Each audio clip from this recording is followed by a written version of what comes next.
that efforts are going above and beyond to make sure that there is representation of everyone is important as well. So obviously a lot of the, excuse the pun, electricity in the air right now is that we know that the CW is about to debut a very cool show called Black Lightning. We're very fortunate to have Black Lightning Cress Williams here.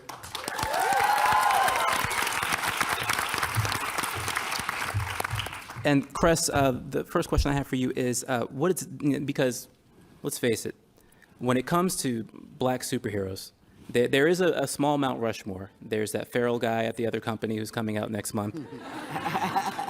But this is a DC event, so I'm not going to say his name. And in terms of DC, let's face it, Teen Titans Go, let's put Cyborg in the upper stratosphere of being a very cool character. We just saw Cyborg in the Justice League movie. There's Jon Stewart's Green Lantern. And then there's Black Lightning, who, aside from having one of the coolest names out there, is a very iconic DC character, Justice League member. He's a very important part of the DC pantheon. So Cress, my question to you is, what is it like landing the role of one of the most recognized black superheroes in comics? Crazy, dream come true. You know, I wasn't aware of Black Lightning before hearing about the script being written, and so I wanted to play a superhero badly. And in my mind, it was like a short list, and you kind of start going through it, and you're like, okay, well, Luke Cage got taken.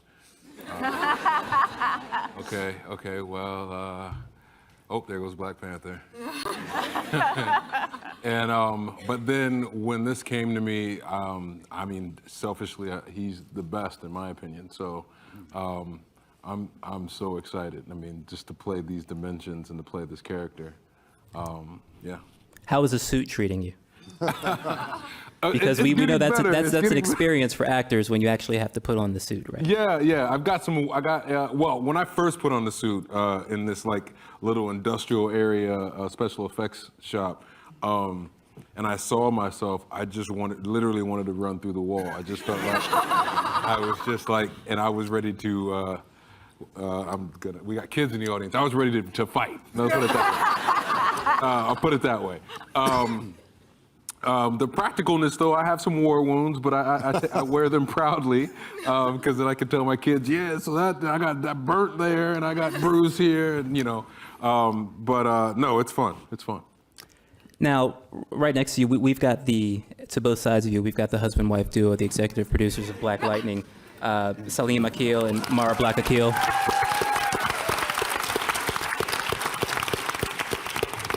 And what I want to ask you guys as the executive producers of Black Lightning is, Black Lightning, you know, he's street level, vigilante-ish, but he's got superpowers.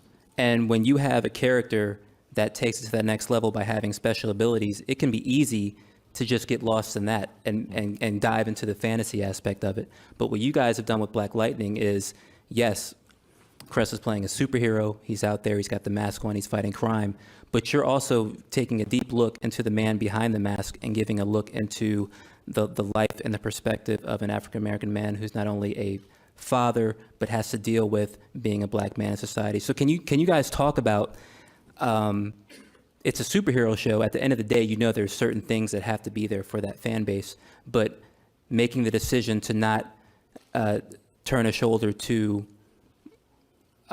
really the real world. I think for me, with building any character, you have to start from who are they, and I feel like it didn't matter it's not about the suit, it's who's in the suit, and so to build those layers. And one of the things in this particular project in our company, it's very important to us to be led by vision, and we always choose one vision, many voices. And this is clearly Salim's vision. And I'm a strong voice in it. I have a lot to say. I know how to get my way. But there are, and the things that were important to me, and it was what was important to his vision. And it was, at the time that this was developed, we pitched this, or it came together in May of 2016. And in the middle of May, in July of 2016, 2 black men were killed after a long list of many other black men who were killed. We were in that moment of what was happening to our communities. Chicago, I think on the 4th of July, lost a lot of lives. But then you go on television and there was no black man at the center of any television show speaking to any of the issues that were about his own life in a lot of ways. And so our mission from our company was led by the idea it's time to put a black man at the center of, put him at the table. And that was Salim's desire and wish, and this project came into it, and the comic book already had a lot of layers to it that Salim just built upon, and I'll let him take it from here. What she said. Pay attention, fellas. No, you know, Mara just hit the nail on the head. I think ultimately, you know, I know we have to say this. We have to say black superhero, you know, and we have to say those words, authenticity. But often, really, what we're talking about is we use that word authenticity oftentimes when we're talking about other cultures. But really, what we're talking about is the nuance of culture. And black culture is an integral part of American culture. You just can't tear the two apart. And I think what we're going to see and what we're seeing with Black Lightning is, yes, you're going to get the cultural specifics and nuances of what it's like to be an African-American man in the United States. But you're also going to see a man who loves his children and loves his community and wants what's best for that community. So you could take the African off or you could take the black off, and what you're looking at is a man who just wants the best for his family. I think everybody, I hope everybody can identify with wanting the best for their family and for their community. And ultimately, that's where the story comes from, is just this dude who just really wants to do good by the people around him. And that's where I sort of started thinking about the script. Like, you know, who's this guy? And that's who he is. I think I said the other day, like, he is the better part of me. Like, he is what I would aspire to be. You know, he's a proud African-American man who wants to raise his children. He doesn't take any mess. I apologize earlier because I cursed in front of your daughter. I apologize. But he doesn't take any mess. And, you know, but he loves being black. He just loves being who he is. And he's already a hero by virtue of being a principal. I think that's another thing that I love about the comic and launching it, is that hopefully it will resonate with all of us to ask us to know we are all heroes. I think that's why we love the genre so much, is that we can grab a hold of our favorite superhero, and maybe we can be like them or have the bravery to do that. And I love that we also can do it in our daily lives. So Jefferson Pierce is a hero as well as Black Lightning is a hero. Now we're going to go ahead and take a quick jump into the Speed Force with a question for Candace Patton. But before I ask, are you guys okay with where Candace is before I ask this question? Okay. All right. So I don't want to upset anyone here. Great. Okay. Now, Candace, as we all know, has been doing a great job playing Iris West on The Flash for the last few years.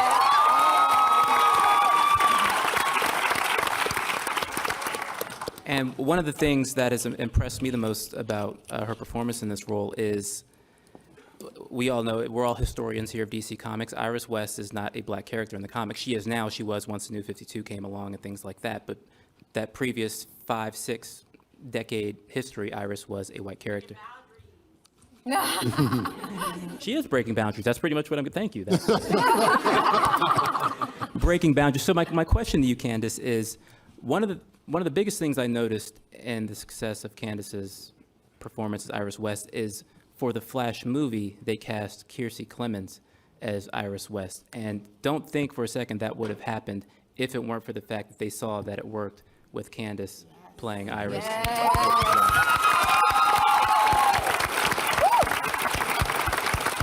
So my question to you, Candace, is do you take a little bit of pride in knowing that you had the somewhat uncomfortableness at first of being the first to do this, but know that it's had an impact in other mediums? Wow. Well, thank you for that. I feel extremely honored, first of all, to have been put in this position. I don't think in my wildest dreams I imagined this for my life. And the fact that I've been a part of a role that's changed the way comics look and the way they view Black women in comics. So yeah, I feel immensely proud. At the end of the day, yes, our network and yes, Warner Brothers and yes, DC wants to make a great story, but there is money to be made. And I'm happy that, we've been successful enough to where they've seen that my playing Iris is bringing in some kind of money. Or else I don't think they would have carried this over to the film universe. And so I'm really happy that another young Black woman is getting to carry the torch.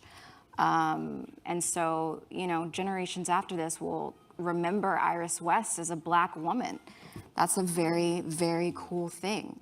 When you think of Iris West 15 years from now, I'm sure, it will live in people's imaginations as a woman of color. That's important. Black women especially, need to see themselves as ingenues, as beautiful, as desirable.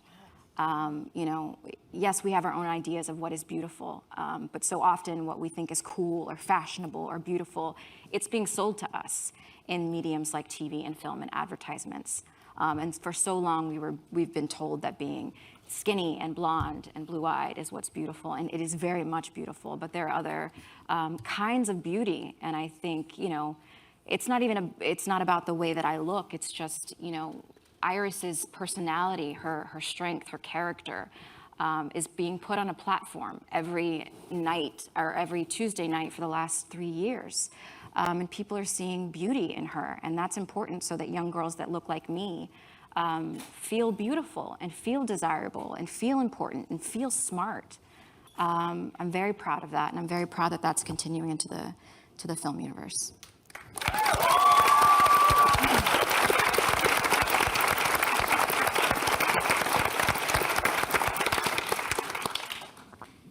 Mr. John Ridley,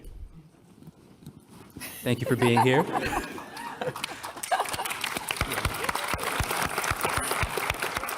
I've had the pleasure of interviewing John a few times on some of his comic book projects for DC and Vertigo, so it's nice to ask you a question in person and not over the phone. Thank you. There was just a very recent announcement about a very new project that you're working on that I think a lot of people in here would be very excited about. Could you tell us a little bit about that? So hot. Well, first, thank you for having us here. As you mentioned, these kinds of events don't often come to DC. The reality is these kind of events don't come to enough places at all anywhere. So for the folks at DC and Warner Brothers to put on an event like this and to showcase this show and treat it with the cultural density that it deserves is absolutely amazing. So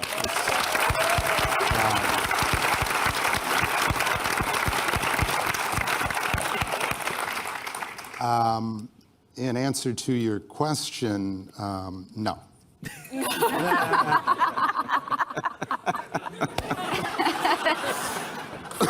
Sorry, that was a reporter in me just trying to sneak one in. John's a grizzled veteran. Let's talk about the American way, John, because in the American way,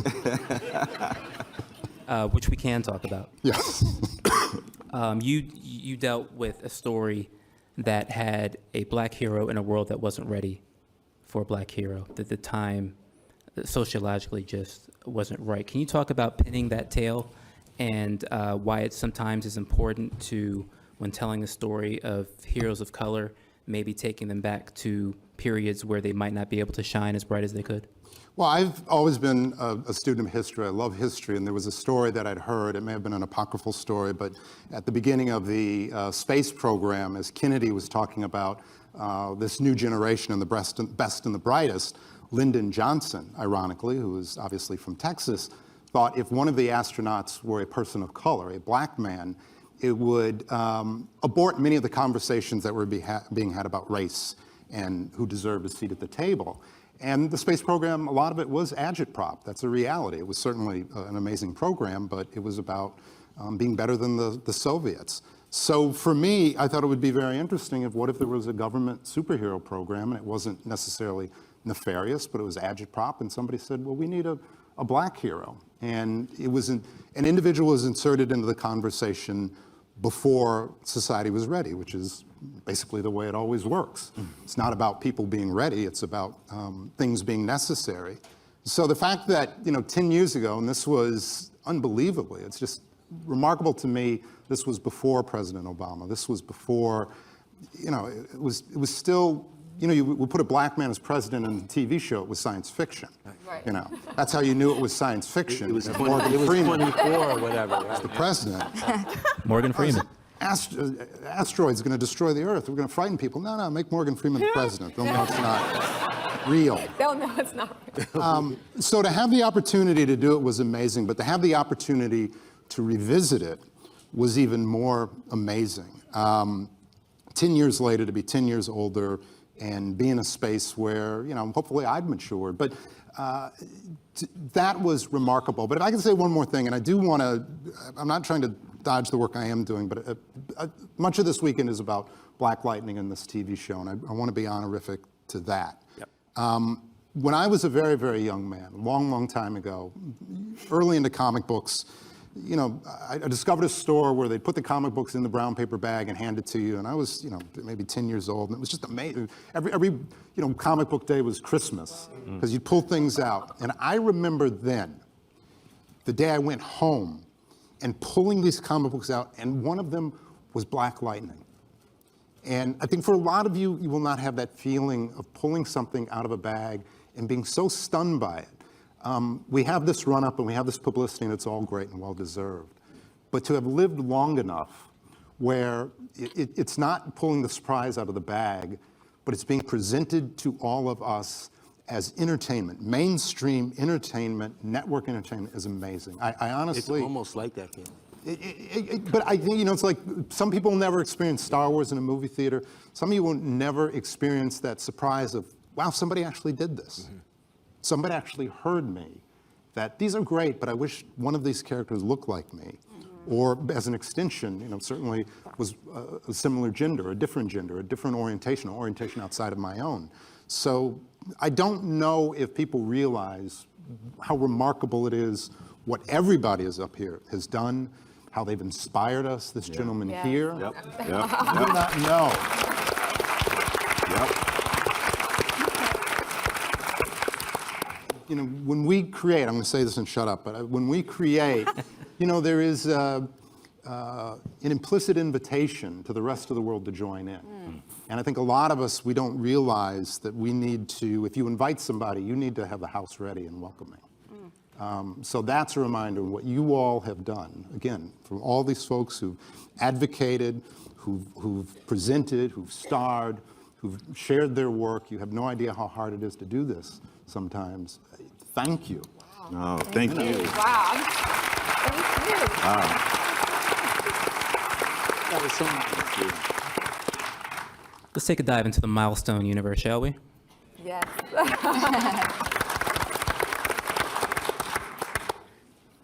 I was actually had the privilege, I was the first person to report that Milestone was coming back when I got a message from Reggie Hudlin, and he said, Milestone's coming back. And I said, wow, we need to talk about that now.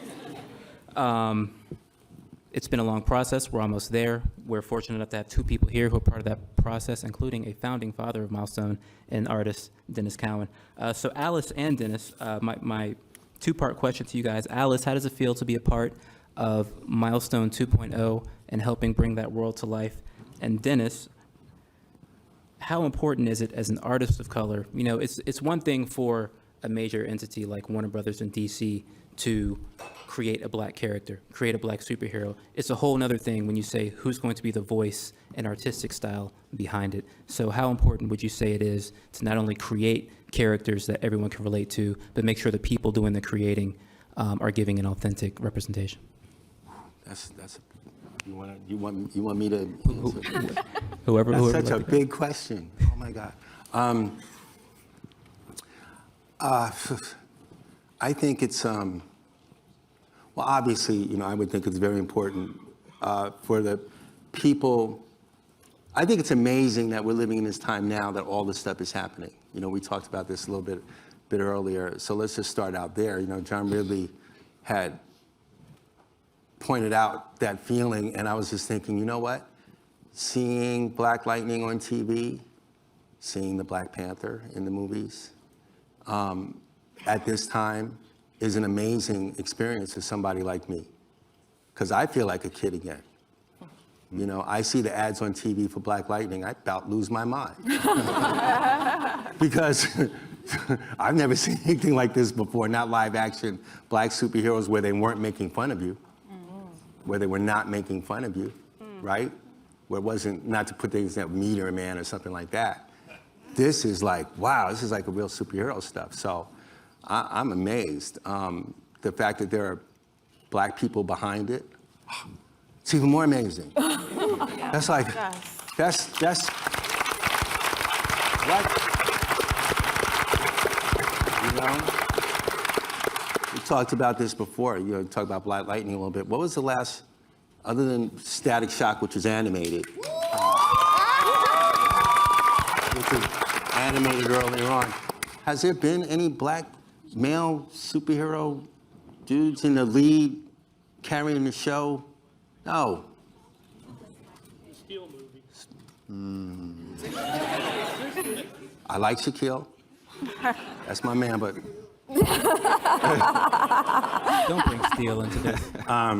no, it's an amazing time.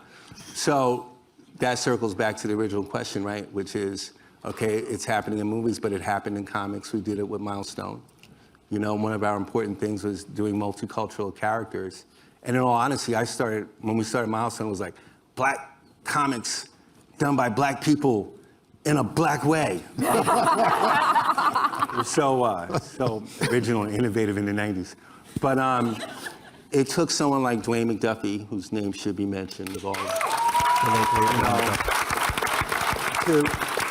to go to say to me, you know, his partner in crime, like, dude, we need to open this up so it's multicultural, so that there's different voices, so that there's, you know, gay voices and transgendered voices.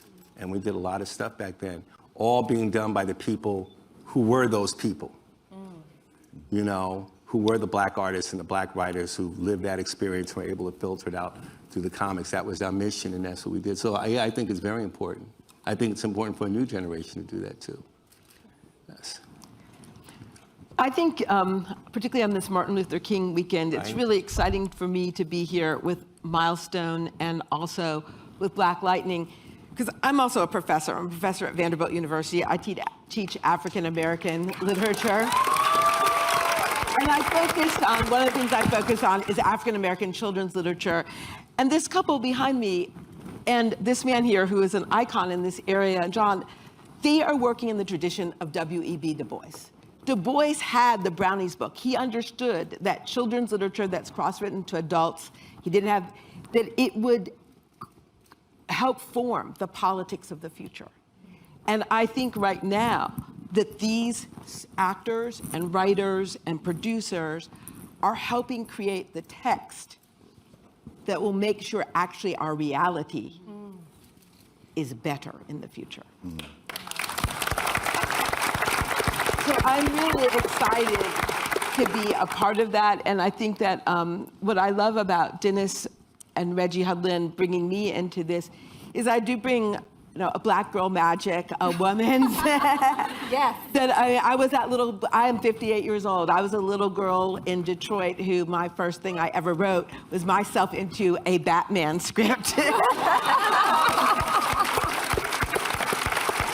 a lot of, and so when anyone out there is aspiring to write, you can make your dreams true too. But the point is, you see what isn't there and you start creating it. And what I love about the Milestone brand is there's a thing that we say in the Academy, in AADS, how African all Americans are and how human all stories, all great stories have to be. So we are doing in Milestone Universe, I get to be part of a world that has Black Lives Matter and Black Aesthetics Matter in it.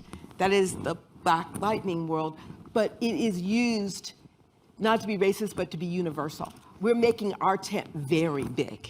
Yep. and with the help of this DC Comics. I think it's so exciting that DC is doing DC in DC. It's hot. And, and I think Martin Luther King would be very thrilled. I saw a T-shirt. I was just trying to think. I saw a T-shirt the other day, and it said, "What's my superpower? Teacher. What's yours?" I was like, whoa. And then I really thought, I draw. Something like that. But we got to get you a shirt like that. Like, I want that. Professor. All right, well, first, I'd like to say I'm glad to know I'm not the only person that's written themselves into a Batman script. I thought that was just me. I didn't tell anybody about it, but now I'm comfortable letting you guys know. We have a few more questions for Chris and David and Jamie, but we'd like you guys to start lining up because afterwards we're going to have you ask questions to our amazing panel. So I want to go ahead and jump to Jamie. And who here follows Black Girl Nerds?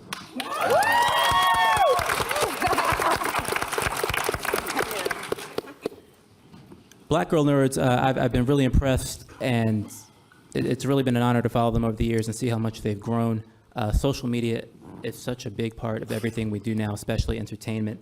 And Jamie has really gone out of her way to make sure that a pocket that has oftentimes been ignored, whether it be people of color, women's voices, she's making sure they have their say and an impactful say. So Jamie, could you just tell us the importance you see of social media and giving a voice to fans of color? You know, social media has been this extraordinary conduit that's helped us be able to connect with so many other marginalized communities. And Black Girl Nerds, it's a website, blackgirlnerds.com, but a large contingent of folks that have heard of us know us through the Twitter account. And that's because, first and foremost, we live tweet a lot of shows, looking forward to Black Lightning on Tuesday. Hashtag Get Lit, by the way. Props to CW for that, for using that in their promos. So we're adopting that as the hashtag. But yeah, it's just been great to be able to build a rapport and to connect with so many other communities of color that, you know, they feel like the fandom when it comes to Black superheroes and just superheroes in general in comics don't really speak to them. And when you see other fans that look like you, then you feel like, okay, I want to participate in this fandom. So many women that have stumbled onto the Twitter feed are more inclined to be able to watch those shows, to participate in events like Comic-Con and dress up in cosplay. And then, you know, they also want to create their own content by way of podcasts and be able to create their own websites and start reading comics. Some of them haven't read a comic book before, but because they see Black Girl Nerds tweeting about, you know, these superheroes, they feel empowered to do that. So social media has been a really great way to just be able to connect. And I'm really excited for Black Lightning and the fact that using hashtags has been just a great way to promote content. I see what's happening with Black Panther right now, and that Black Panther So Lit hashtag that was trending years before it's, you know, going to be opening next month. That's a big deal. So, you know, when you see yourself finally being reflected in something, it makes a difference. And I'm certain that Get Lit will be trending on Tuesday. So I'm really excited about that. We're going to get to Chris and David, and then we're going to get to questions. Chris. Yes, sir. My question for you. Now, we all know Lucius Fox is one of the coolest out there. I agree with you. Why? Because let's face it, who's one of the coolest superheroes ever? Batman. But who does Batman go to for help besides Alfred? Lucius Fox. Your portrayal of Lucius on Gotham is something we've never seen before because all of our experiences with Lucius in other medium, whether it be Christopher Nolan's movies or the comics, he's that savvy veteran who has the answer to everything. You get to give the perspective of Lucius kind of learning on the job. So what's it like knowing the icon you're ascending to, but portraying him at a time where he's not there yet? Well, there's a lot of freedom in it, which is the fun part of Gotham, I think. It's an unexplored time in Batman, Lucius Fox's life. So I get to create him in the way that I want. And then the best part about it, which I think is more important, is same thing everyone's saying. You see yourself. I've got these kids who come up to me like kids. I did a STEM project thing, and these little scientists are coming up, and they're like, "Oh my gosh, I know how Lucius made that, da da da da." And I'm like, "Do tell, because I don't."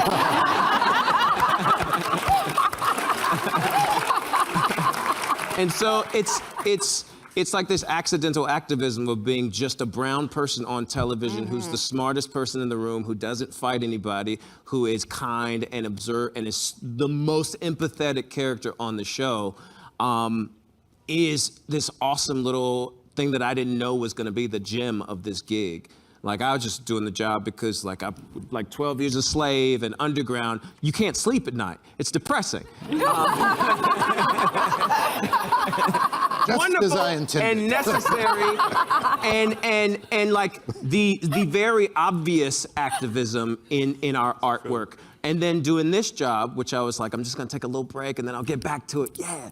And then it's this wonderful thing where these kids do come up on the train in Brooklyn. People are like, yo, son, I really like the way you did that math problem. And I'm like, but that's so important to hear it from that voice, to hear the voice that we traditionally hear is, yo, son, I got a gun. I'm hearing cats on the streets of Brooklyn talking about, man, I like that. I like that suit too. You know what I mean? And so it's this important thing to see ourselves in so many different lights as so many different types of heroes. Like, we're talking about Cress, he's a hero in his principal life and as Black Lightning. Like, and Lucius is this hero who is just this smart ass black dude. Can't say ass, sorry. Almost made it. All right, one more question, then we'll get to the audience. David.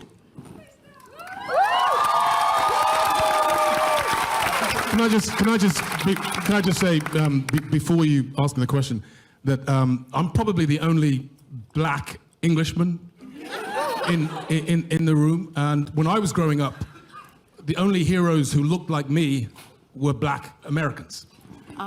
So those are the people who I could look up to. Martin Luther King, Paul Robeson. So to be here, for me to be here on this weekend with a whole bunch of fantastic black creatives who are all excellent in their field on the day of the premiere of this fantastic show, I just want you to know how much it means to me as a black Englishman to be a part of this. It means a whole world to me.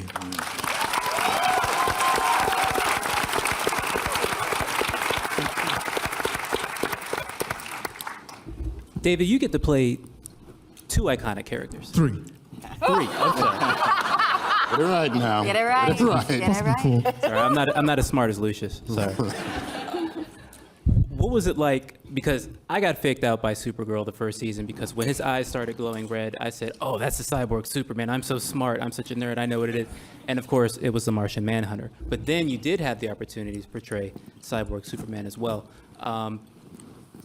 What was it like for you, as a black actor, being able to bring not 1 but 2 classic DC comic characters to the fold on one show? Well, the whole thing has been just a tremendous experience. You know, playing one of the most powerful superheroes in The Martian Manhunter has been an absolute delight because I think here is a guy from Mars who, I know that I think the character was changed to a black character in the 60s, but I believe that he was changed to a black character because the whole civil rights era was all about black people becoming stronger, getting stronger, and I'm glad that they changed that because I think here is a character that chooses to be black. He's a shapeshifter. He could be anybody, but he chooses to be black, and I think he chooses. I think, particularly in this day and age, he chooses to be black because he understands injustice. He knows what injustice is about, and he, as one of the most powerful people on the planet, chooses to stand with those who are fighting injustice. Yes. So that's what's been wonderful for me, to kind of embody this person that could be anybody, but chooses this skin and is proud to be wearing the skin. And then I get to flip that and be a complete bad guy, you know. That's for that, you know. So to not only play somebody that's essentially got a good heart, but then to play somebody that's been a real evil baddie has been great fun, and it's the whole experience has just been just been wonderful for me to be a part of the DC universe. All right, let's go to the audience with our first question.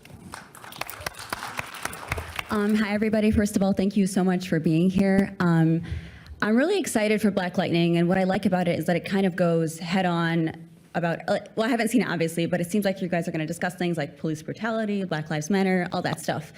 If you kind of contrast that with The Flash, as much as I love that the West family is there, I guess you could say race is kind of more subtle on The Flash. I think in some way, the only thing I can think of at the time it was acknowledged was when Wally sort of made a joke to Iris about Barry being the white shadow to the Wests. And so my question is sort of for Candace. Do you kind of like that approach that The Flash takes in a way? Because sometimes I think of so many, I think like in some ways, Iris as a Black journalist can be discussed, or like Joe as a Black detective working for like the police. I guess, what's your kind of opinion on that? Do you kind of wish things would be more discussed head on, or like, do you kind of, because I know there are some Black fans who want that, but they want that only if there are Black producers or Black writers in the room doing that, which I think is very important also. So yeah, I guess I hope my question makes sense. Yeah, no, I think it's a great question, and it's one that myself and Jesse L. Martin, who plays my father on the show, have discussed a lot. It's a tricky thing. I think you're right. I think to discuss that kind of content, for me as an actor, I would need to feel like I had Black writers and creators kind of carefully handling that topic. It's not, the show isn't about the West family. It's Barry Allen's story. Is there room to talk about, I've always wondered, what was it like for Barry Allen growing up in a Black family? Like, you know what I mean? Like, those are, we joke about it all the time behind the scenes on the show. Like, you know, this boy can probably dance. Like, he probably loves, you know, he probably loves my fried chicken. Like, you know, those are the things that I wish we could, the lighter sides of a Black woman and a white man dating. As far as the deeper issues about Black Lives Matter and police brutality and what's like to be Black in this world, I think it's hard on a show like Flash, where we're really telling Barry Allen's story.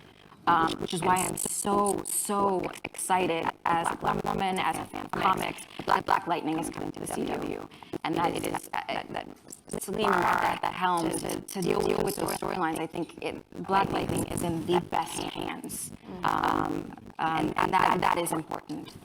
So yeah. Thank you.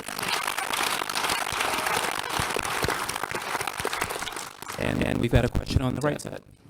I would just like to thank you for coming out, and I would also like to thank all of you for representing young African American kids. As in the media, we're seeing all these black on black crimes, and having young brothers, they have to look at it. And I'm thankful that we have Crest to actually see a Black man represented, and to see him as such a big power in the media, and to see it all around the world. So I'd like to thank you guys. I love your sweater.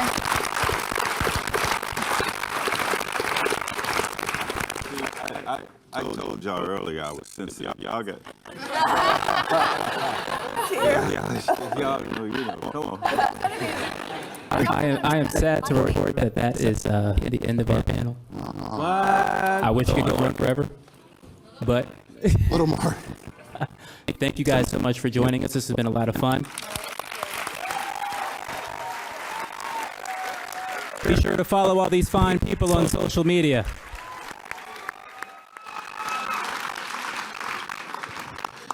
Thank you for attending the Many Shades of Heroism. In order to keep our program on time, please feel free to stay in your seats for our next panel, Wonder Women. Tonight.